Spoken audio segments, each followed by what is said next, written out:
সত্যি করে একটা কথা বলেন, এখানে যদি আল্লাহ পাক যদি কাউকে বলে তোর সারা জীবনের সমস্ত সম্পত্তি আমার নামে দান করে দে, আমি জান্নাতে একটা ঘর তুলে দিব, দান করবে কি করবে না? সবাই বলবে যে এখন লেখা নেন, এখন দেন, এখন সিস্টেম আছে না, সিস্টেম আছে না? ঠিক কি সিস্টেমটা আল্লাহ এখানে করে। বাবাও আটকাই গেল গুনার কারণে, মাও আটকাই গেল গুনার কারণে, জান্নাত পাওয়ার কোনো সুযোগ। এবার তাদেরকে ফেরেশতারা জাহান্নামে নিয়ে যাচ্ছে। হঠাৎ করে একজন ফেরেশতা এসে বলে দাঁড়াও, তাদেরকে দাঁড় করাও। তাদের হিসাব পাল্টাই গিয়েছে, তাদের রায় চেঞ্জ হয়েছে।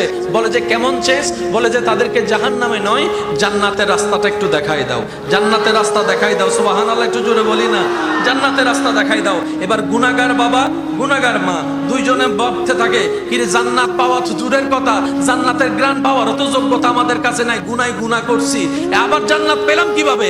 আল্লাহর তো কোনো হিকমত তো নিশ্চয় আছে। এবার জান্নাতের দরজায় দাঁড়ায় দেখে ছোট্ট একটা বাচ্চা দাঁড়ায় আছে। এবার সে জিজ্ঞেস করে, বলে যে তুমি কে? বলে যে বাবা আমারে চিনো নাই,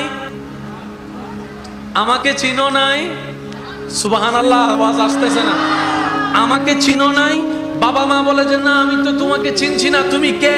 বলে যে আমি তোমার সেই সন্তান যে কোলে থাকা অবস্থায় আল্লাহ দুনিয়ার থেকে নিয়ে এসেছিল, তোমাদেরকে কিছুটা কষ্ট দিয়েছিল, আজকে তোমাদেরকে জান্নাতে দেওয়ার জন্য আমাকে মাসুম অবস্থায় আল্লাহ দুনিয়া থেকে নিয়ে আসছেন।